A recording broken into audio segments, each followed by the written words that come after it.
నమస్కారం అండి. ఈనాటి కమ్మని కథ పేరు తెలివైన బాతు.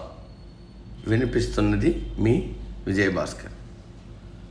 ఒక మడుగులో చేపలు కప్పలతో పాటు ఒక చిన్న బాతు ఉండేది. ఒకసారి దానికి తెలియకుండా ఒక మొసలి వచ్చి ఆ మడుగులో చేరింది. అది మరునాడే బాతును తన నోటితో పట్టుకుంది. అప్పుడు బాతు ధైర్యంగా మొసలితో, ఓ ముసలి మామ, నన్ను తినకు, మనమందరం నీటిలో ఉండేవారమే, మనం మిత్రులమే, ఎవరైనా మిత్రులను చంపుతారా అని అంది. అప్పుడు ముసలి, మరి నేను ఏం తిని బతకాలి, నీవే చెప్పు అని ప్రశ్నించింది. అప్పుడు బాతు, నీవు బ్రతకడానికి నీకు ఇష్టమైన పండ్లను తిను, ఆ పండ్లు చాలా బలాన్ని ఇస్తాయి కూడా అని అంది. అప్పుడు ముసలి, వాటిని నాకు ఎవరిస్తారు అని అడిగింది. అప్పుడు బాతు, వాటిని నా మిత్రుడైన కోతి మామకు నీకు ఇమ్మని ఇప్పుడే నేను చెప్తాను అంది. ముసలి సరేనంది.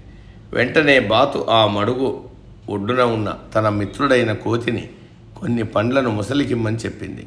చెట్టుపైన ఉన్న కోతి బాతు మాటలు విని కొన్ని పండ్లను ముసలి కొరకై చెట్టుపై నుండి ఆ మడుగులో రాల్చింది. ఆ ముసలి వాటిని తిని కడుపు నింపుకుంది. ఆ తర్వాత కొన్ని రోజులకు అక్కడకు నక్క ఒకటి వచ్చింది. అది నీటిలోకి దిగి నీటిని తాగింది. అప్పుడు అది ముసలి మాంసాహారం తినడం మానేసిందని తెలుసుకొని, ఓ ముసలి మామ, నీకు ఇష్టమైన మాంసాహారాన్ని మానేస్తావా? ఈ బాతు మాటలను నీవు నమ్ముతావా? అది పక్షి, మనం జంతువులు, దానితో నీకు స్నేహం ఏమిటి? దాని కొరకు నీ ఆహారాన్ని మానుకుంటావా అని అన్నింది. అప్పుడు ముసలి నక్క కాలును దొరకబుచ్చుకుని, ఓ నక్క, నీవన్నది నిజమే, నేను నిన్నే ఆహారంగా చేసుకుంటా, నాకు మాంసాహారపు రుచిని తిరిగి గుర్తు చేశావు అని అనింది. ఊహించని ఈ పరిణామానికి నక్క ఆశ్చర్యపోయి ఏడుస్తూ, ఓ ముసలి మామ, నీకు నేను మంచి చెబితే నన్నే పట్టుకుంటావా అనింది. అప్పుడు ముసలి, అవును, నీ మాంసం చాలా రుచిగా ఉంటుందని ఎవరో అంటుంటే విన్నా అనింది.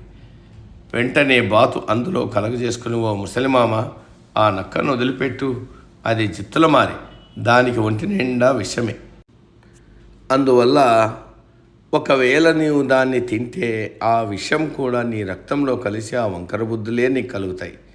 అందువల్ల ఇప్పుడు నీకు ఉన్న మంచి పేరు కాస్త పోతుంది, నా మాట విను అని అంది.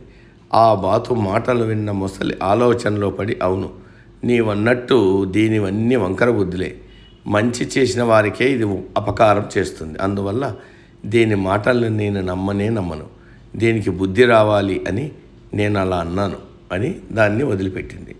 నక్క బతుకు జీవుడా అంటూ అక్కడి నుండి వెళ్తూ ఆ బాతుకు ధన్యవాదాలు చెప్పింది. నక్క తనలో, నేనే తెలివైన దాన్ని అని అనుకుంటే ఈ బాతు నాకన్నా తెలివైంది, ఇది ముసలి మనసునే మార్చేసింది, నా ప్రాణాలు కూడా కాపాడిందంటూ అది బాతును ప్రశంసిస్తూ అక్కడి నుంచి వెళ్ళిపోయింది. ఆ తర్వాత బాతు, ముసలి, కప్పలు, చేపలతో పాటు ఎంతో స్నేహంగా ఆ మడుగులో ఉండిపోయాయి.